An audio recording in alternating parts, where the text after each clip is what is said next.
Hey, what's up guys? Blake from Top Dog here. Wanted to put together a quick video this week to go over things that you should avoid for the newer companies in the junk removal industry. I dive into a lot of calls with companies that are a little new or just starting off or maybe a few months in.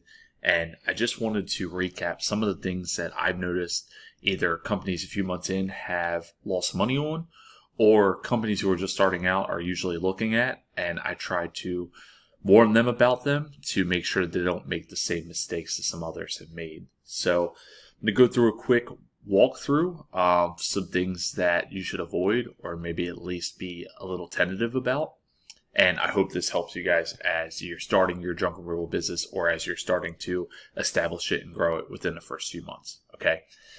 The first one is going to be something that I see a lot of in groups. Hear about a lot of people using them early on and losing money and not being very happy. So I'm going to start off with that one, and it's HomeAdvisor or Angie's. I would stay away from those two, which they've actually combined here recently. Me personally, I would stay away from them, and I will tell you why. So when it comes to a service such as that, a lead provider service, there are some that are actually pretty good. One that I will name that I've actually heard good things about is Thumbtack. I have spoken to multiple people who have started off with Thumbtack or still use Thumbtack to this day, and they've had success. So if you wanted a recommendation from me of anyone along those lines, I would say Thumbtack. Realistically, I prefer you to grow organically and build up your website, your branding, and your business. Focus on driving reviews to your Google My Business and stuff like that. But if you feel the need to work with somebody like that will provide leads in the beginning, that would be my recommendation, would be Thumbtack of the ones that are available. When it comes to HomeAdvisor and Angie's, there's just way too many red flags. Number one, a lot of times you'll see even in their ads that they're showing to the customers who are coming in. Most of them are usually stating, get free junk removal, cheap junk removal, which is obviously a negative for you, because when you pay for that lead and then you come in, these are people who have been filtered through that are clicking on ads that are pretty much telling them they can get junk removed for free or for cheap, which is something you don't want, right? The other issue is that you and 3 to 4, maybe even more companies are all paying for the same lead. So as soon as you pay for that lead, whether it be $10, 20, 30, 40, 50, so did 3 other companies. So on the customer angle, their phone starts to blow up from all these people who are trying to convert them into business who paid for that lead. And it makes it a lot more less likely for you to convert on that lead than, say, a lead that came in that was just for you personally instead. All right. So those are some really big red flags with a lead provider service in general, especially Angie's and HomeAdvisor. And if you don't want to take it from me, just look into their reviews. It'll tell you everything you need to know, or jump in one of the junk removal groups and ask if they recommend you use HomeAdvisor or Angie's, and you'll get a resounding no from the group in regards to that. Okay, so that's number one. Number two, I would avoid SEO companies that are charging anywhere from $300 to $400 or less. And I mention this because I speak to a lot of people who go this route, and then they find after 5, 6, 7, 8 months that there was really no work being done on the back end for SEO. And quite frankly, at that rate, it's going to be very hard for you to find a reputable company to do your SEO for junk removal and actually be doing the things that they're supposed to be doing. The reputable companies that I know of in SEO that are doing work usually are charging at least $1,000, if not closer to $1,500, $2,000 a month for SEO, because there's a lot of work to be done to get you to where you need to be. And those companies just simply are not charging $300. The companies typically that are charging that are usually the ones who will give you a call out of the blue and tell you that they can get you on the first page of Google. And they'll give you a lot of good promises. It sounds really nice. But in the long run, they're really just collecting their paycheck, and that's about it. There are some that they'll do a website and SEO blend. I've seen that too. So what I mean by that is you're essentially renting out a website through them, and they're telling you that they're doing SEO as well. When in reality, they're really not doing much with SEO. They're just having you pay $300-400 a month to rent the website. And unfortunately, I've had a lot of people find out the hard way that once they try to cancel with that company, that website is also no longer theirs. So those payments didn't go towards a website, and they pretty much have to start from scratch after that, because now they no longer have a website. Because if they don't continue to pay that company, they basically aren't renting that site out anymore. So that's another thing to really be aware of and ask questions about when you're working with a company who's pitching like a website or an SEO blend. All right.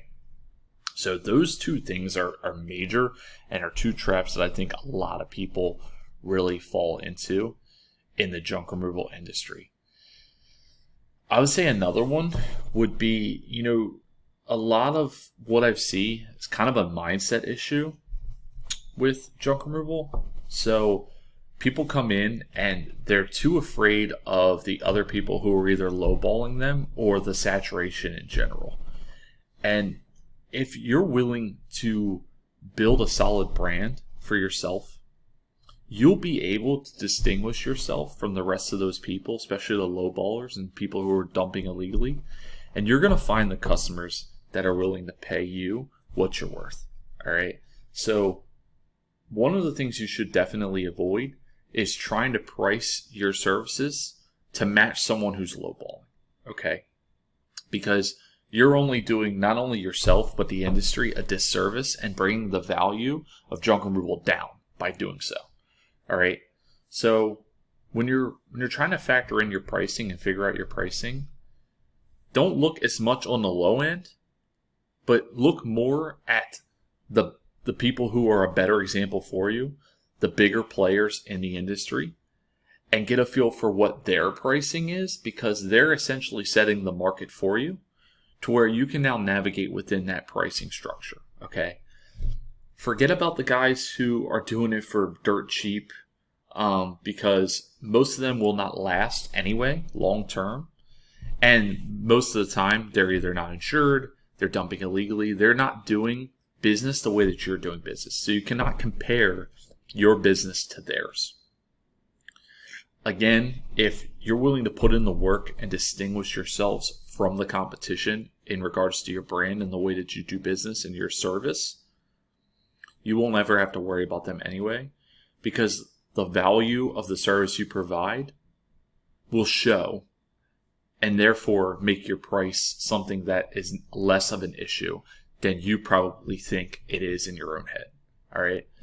So those are three really major things that I run into a lot in the industry. Just to recap one more time: Angie's Leads, Angie's List, Home Advisor, I would avoid them at all costs. Do your due diligence and research on them. Chances are, if you're brand new or if you've been in for a few months, you've probably already gotten a call from them. If not, you will soon. They normally will give you a call. They'll tell you that they have a lot of homeowners in the area who need a junk removal provider. Would you be able to handle those jobs? Sounds great, right? But when you really dive into it, it's usually a loss of money for you. I don't think that Home Advisor and Angie's are absolutely terrible for every industry. They probably do work for kitchen remodeling and some higher ticket industries, but for junk removal, that model just has proven over and over again that it doesn't work out very well. So protect yourself from that. Again, if you're looking for more of a lead provider, my recommendation would be not to go that route. I would rather you build your brand and work organically, but it can be done through a service such as Thumbtack. I've heard good things about them. If you're looking into any of them, that would be the company that I would lean you towards out of the ones that are available. I know there's Load Up and a couple others as well.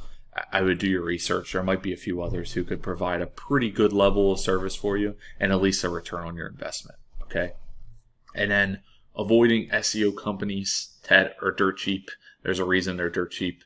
I haven't ran into a conversation yet where someone's paying $300 for SEO and they're showing up on the first page. Okay. Unless they are in the most rural of areas and they're the only company that exists. And in that case, they probably could have just did all that work themselves to get to where they are. Okay. And then the last thing is with pricing, and saturation. Forget about that stuff. Forget about saturation.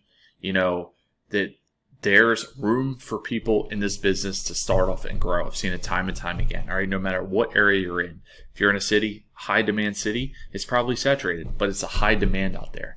If you're willing to put in the work and build value along the way, give a professional service, focus on your brand and your identity, you will make it in the industry. All right. The guys who are lowballing, they're not going to make it long term. So you cannot structure your business in a way that relates to theirs because you're trying to build something different. Okay. So I hope that helps you guys. If you ever have any questions, feel free to reach out to me. Again, I'm Blake from Top Dog Digital, and just wanted to put this together for some of the newer junk removal companies or guys who have been in the business for a few months of some things that I would love for them to avoid. That way they can save themselves some money and not learn along the way by losing money on some failures when it comes to some of that stuff. So I hope this helps.